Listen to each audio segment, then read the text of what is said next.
बिस्मिल्लाहिर्रहमानिर्रहीम। Welcome to क्रिप्टोसिटी और क्योसिटी market crypto. आज की ये वीडियो है न्यूज़ से रिलेटेड।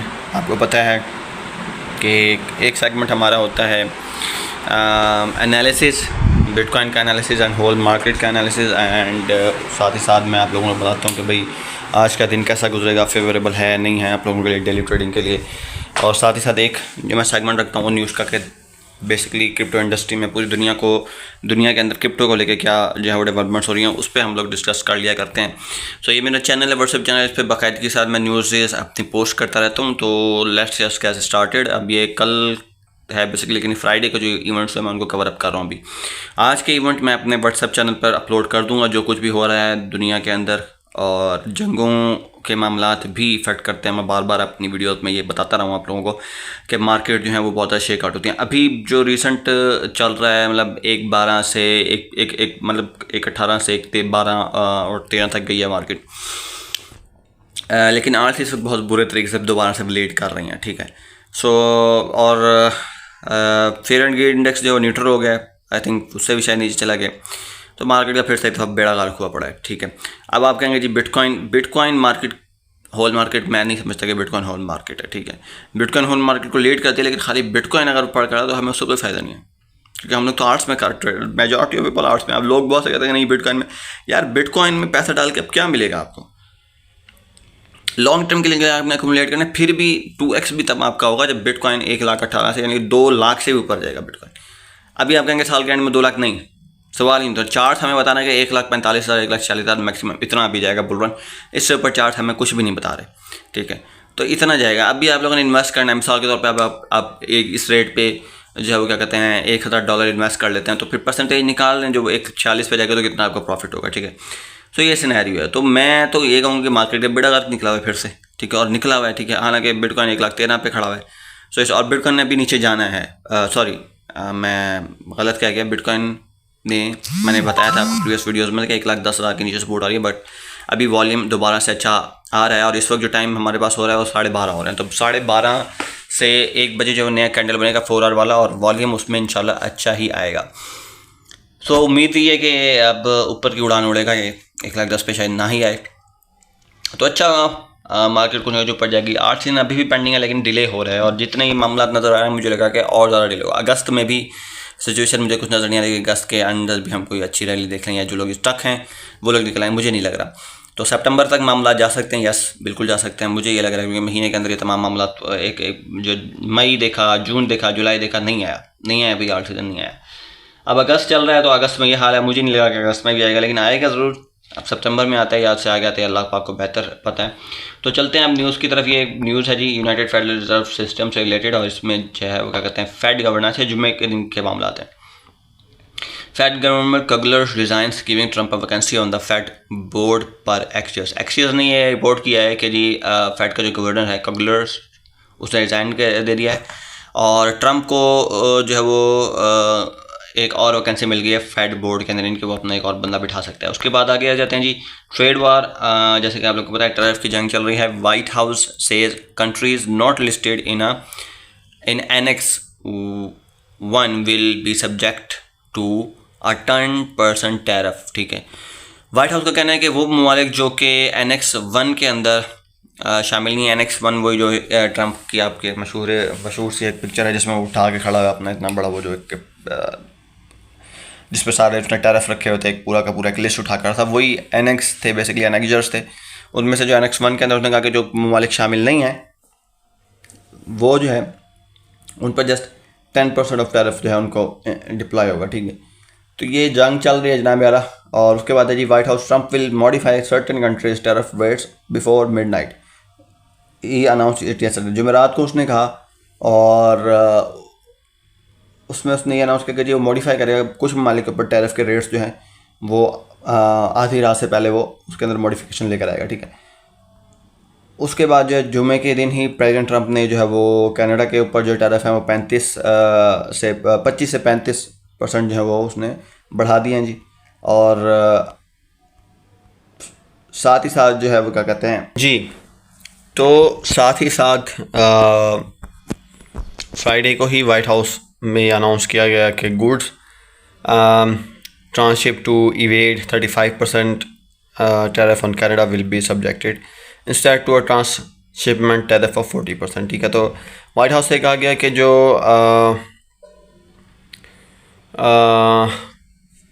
जो ट्रेड किया जा रहा है बिटवीन अमेरिका एंड कनाडा, तो उस पर जो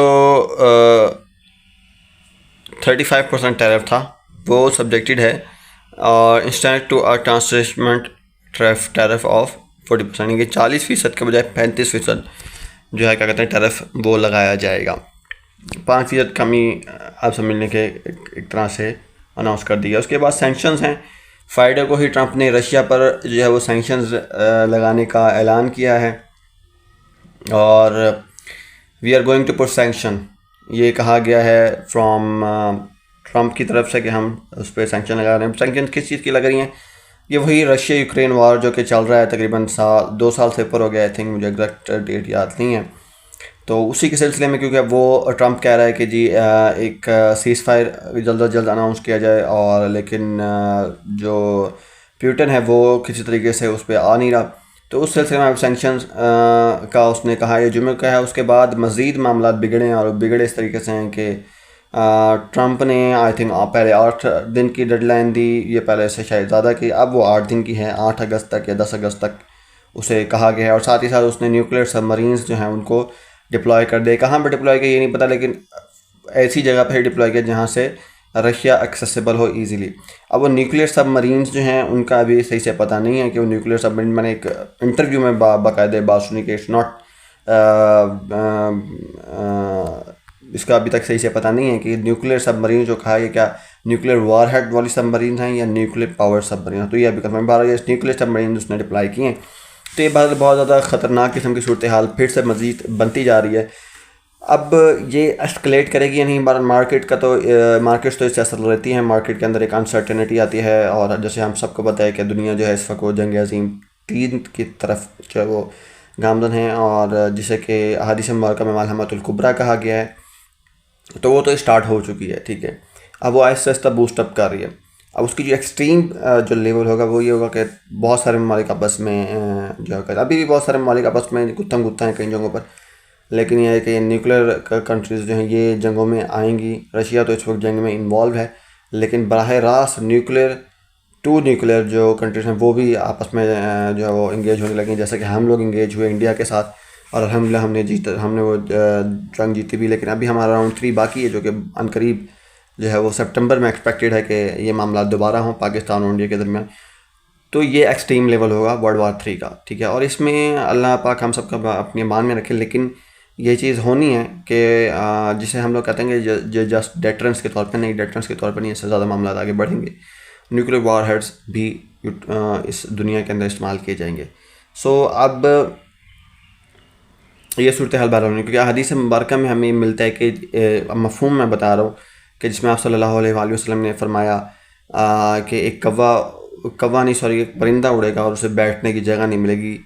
क्यों? क्योंकि रूए ज़मीन पर लाशें इतनी होंगी, बेतहाशा जो है लाशें होंगी, इतनी खून रेजी हुई होगी। तो ये किस सूरत में ये चीज़ एक्सपेक्टेड है? ये एक्सपेक्टेड है इसी किस्म की न्यूक्लियर जिसे कहने के जंग की सूरत में चीज़ें हमें नज़र आ सकती हैं। सो हम लोग इसके बहुत करीब हैं। ठीक है, तो अभी जो ये सारी डेवलपमेंट, अब ये एग्जैक्ट कब होना है इतना एक्सट्रीम लेवल पे, कब नहीं, अल्लाह पाक ही बेहतर जानते हैं, लेकिन हम लोग जो हालात नज़र आ रहे हैं वही है, तो मार्केट से असर लेती हैं।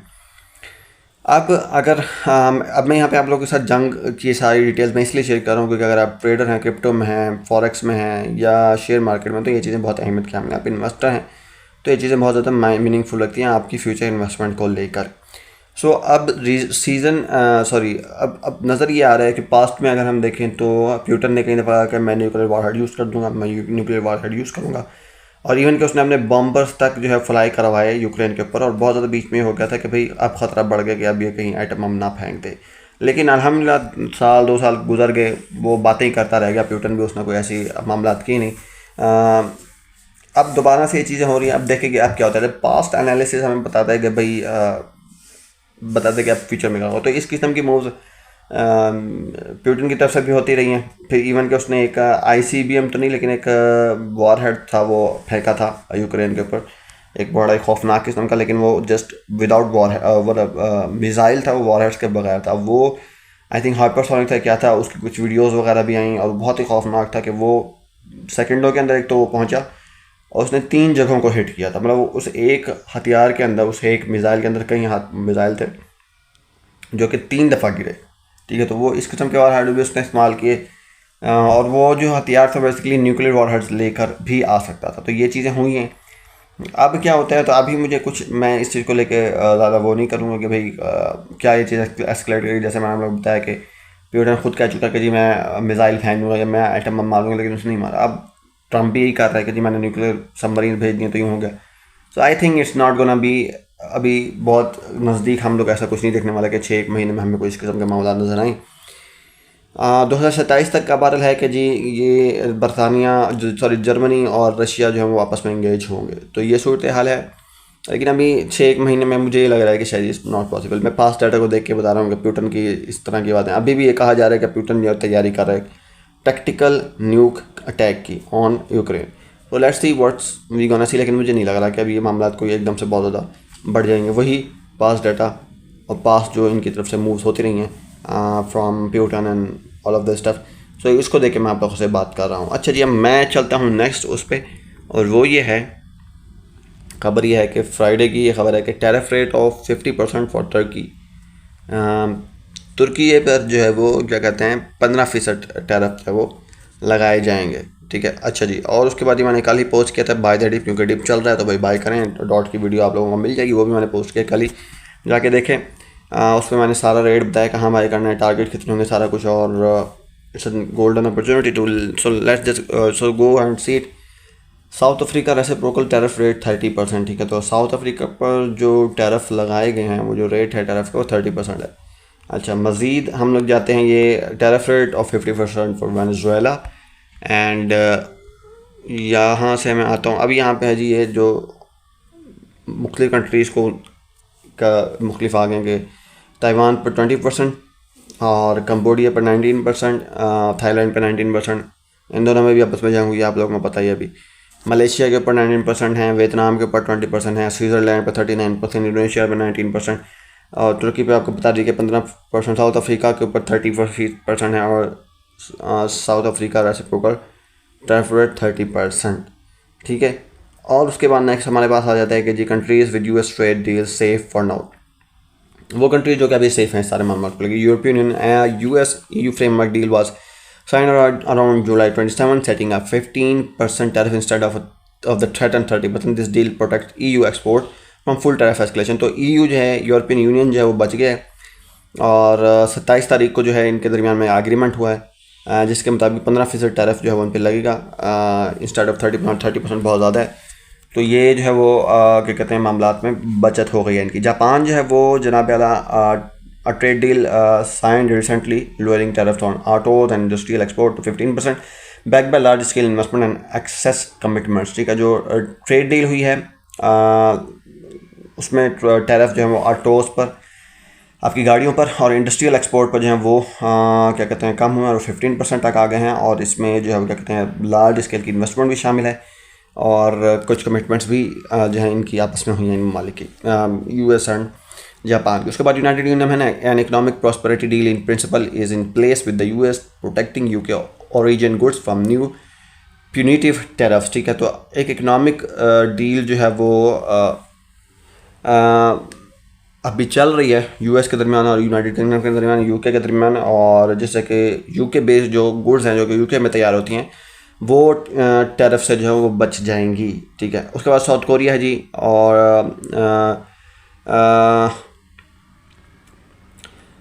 इनके दरमियान में भी एक डील हो गई है या होगी, ठीक है, जो कि साउथ कोरिया को प्रोटेक्ट करेगी टैरिफ की इस बढ़ती हुई जंग से, और negotiated bilateral terms in place हैं, यानी कि अभी मामला चल रहे हैं, ठीक है। उसके बाद नेक्स्ट जो न्यूज़ है जनाब यार वो है, if US has surplus with the country tariff rate is 10% senior US official से, यानी कि एक किसी कंट्री के साथ सरप्लस में है, यानी कि मुनाफे में है अगर अमेरिका, तो वहाँ पर जस्ट 10% ही वो टैरिफ लगेंगे। और ये एक यूनाइटेड स्टेट के अमेरिका के ऑफिशियल ने कहा है, ठीक है। स्मॉल डेफिसिट नेशन है 15% टैरिफ सीनियर यूएस से, यानी कि जो जिनके साथ स्मॉल डेफिसिट डेफिसिट है, जिन कर्जा जो है वो कम है या अमेरिका कुछ उनके साथ कम उसमें नुकसान में है, तो उन पर 10-15% टैरिफ जो है लगाया जाएगा। एंड जिसके बारे में मैंने आप लोगों को कहा था कि एक मैंने न्यू अपना कहते हैं वीडियो डाली है, इस वीडियो का थंबनेल देख लें। इसमें आपको जो है वो एक बंदा जो है वो जिसने एक थोड़ा सा जिसे कहने के फ्यूचरिस्टिक सा लिबास पहना हुआ है, एक हाथ में बिटकॉइन है, दूसरे में उसके क्या कहते हैं डॉट है।